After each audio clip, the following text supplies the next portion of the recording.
Welcome back to another edition of How to Judge series. In this episode, we're going to be looking at how you judge when it's safe to go on roundabouts, and in particular, mini roundabouts. The innocuous mini roundabout, small, unassuming, seems simple, but can be incredibly tricky for the inexperienced driver.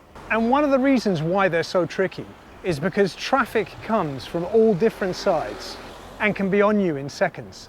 And not only that, but if you look closely, not everybody obeys the rules.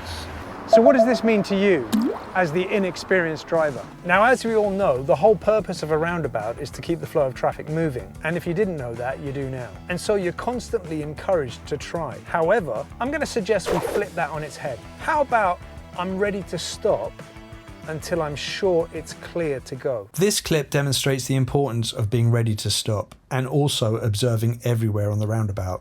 The car in front of me turning right can't actually exit to the right, so uses the roundabout as a U-turn. This is not advisable.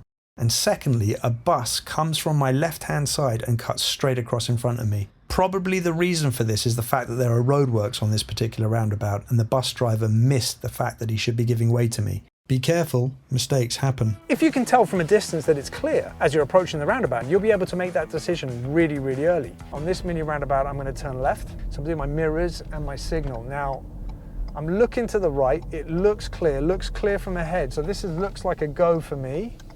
So I'm going to go. I'm able to make that decision way earlier because I can see as I'm approaching it, it looks clear. Of course, right up to the point where I'm getting to the roundabout, if I feel it changes, I'm going to stop. But I can start to make a decision earlier. But if it's a closed junction, then you're not going to know until you're almost right on top of it. I can't see. A closed junction simply means you can't see until you're actually at the mouth of the junction. It's a closed junction. It's only when I get really close can I see that it's clear. Now, this particular roundabout is a T-Junction Roundabout, which makes it even worse for me approaching from that angle. If I can't see, my view is blocked. I'm preparing to stop. I'm sure you've heard this from your driving instructors. Either you're unduly hesitant or you're rushing in too quick. And it can get kind of frustrating as to which way you should be approaching them. So we got to get a balance right. So I'm going to approach these roundabouts and I'm going to explain my thought process to show you how I decide whether I should be staying or whether I should be going. But what I want you to notice is, first of all, what I'm assessing, and also at what point do I decide to go. I'm coming up to a mini roundabout, and this mini roundabout is a completely closed junction. I cannot see right or left.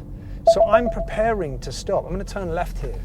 And in fact, in my head, this is still a stop. It's only when I get really, really close am I going to be able to see whether I can keep going. And looking to the right there, I can see there was a bus at a bus stop, so I can go. At this roundabout, I'm going to follow the road ahead. And again, I'm ready to stop. In fact, I'm preparing to stop. It now looks clear. Looking to the right, I can see nothing coming from the right. Now you check left to make sure no one's going to do anything stupid. So in which case, I'm going to make my move across the roundabout. The next roundabout, I'm going to turn right, third exit. So I'm going to do my mirrors and my signal to the right, as I should be doing my mirrors and signals regardless, whatever junction I'm approaching. There are two reasons why I decide to keep moving on this roundabout. One, the car is clearly signaling to exit, but also the positioning and the speed of the vehicle indicates to me that they're going to leave the roundabout. Looking to the right, it looks clear. And with my rolling start and how far back this car is, I can easily get across the junction. I can get across that gap because he was so far back, and then exiting here. So mirror, mirror, and signal to exit. If we do start from that position of we're going to be stopping, then it's just a question of whether I'm going to keep going or not. And really, as an inexperienced driver, you kind of need your decisions simplified a little bit. Now again, I'm coming up to a mini roundabout. I'm going to be following the road ahead. It's closed. I can't see anything until I get close. I've got a pedestrian priority problem. So technically, not technically, I'm going to give way. She's waiting to cross, so I should let her cross. That's going to change everything on the approach to this roundabout. I still can't see until I get out here. That looks pretty clear to me. I'm going to look left just to make sure nobody else is doing anything silly. The main focus of this particular video is mini roundabouts, but you may also see other kind of roundabouts as well, but certainly small ones. That car in front of us just got caught out. So again, I'm looking to the right. I can see all the traffic coming from the right. I'm now looking back to the left to see the vehicles coming round from the left. Back to the right, you can see that van's just gone all the way around that roundabout. Now the bus is turning, so I'm going to assume this car is going to go. There is a cyclist just behind and traffic coming. So I look back to the left, looking for my blockers. There aren't any blockers. That guy's turning, but if I had gone there, I wouldn't have made it. I'm looking at the bus. The bus is signaling left. The bus's positioning and speed is the secondary indicator. So that's my opportunity to go. And now I'm going to tell all the vehicles coming from that side that I'm exiting, so I put the left signal on. Now, do we understand the definition of what is a blocker? At the roundabout, I'm going to follow the road ahead. Now, there's lots of traffic coming through here, but a car could come through. There is a bus that's kind of blocking the road. Can you see that? Blocking the road completely. So in which case... A blocker by definition is very simple. It's basically a vehicle that will block the path of any vehicle coming from your right-hand side, and again highlights the importance of making sure that you observe everywhere on the roundabout. Because that's completely blocked, I know I can get through this roundabout without a problem. As like all junctions, the mirrors and the signal we're going to be doing on the approach. Depending on speed, your signal should be coming on somewhere between 6 to 8 car lengths from the junction. The faster you're travelling, the earlier the signal should come on. When it comes to signals at mini roundabouts, it's exactly the same as any junction. If I'm turning left, it's a left signal.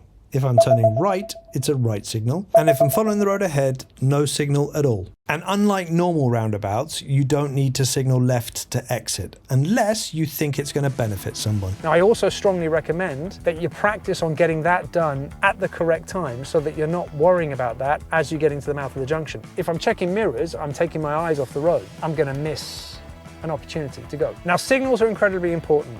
I'm going to be reading signals, but not everybody signals properly. Do I trust what people say or what people do? I'm looking for signals, but that body language or positioning and speed told me they were going to come round. Reading other vehicles' positioning and speed is fundamentally important.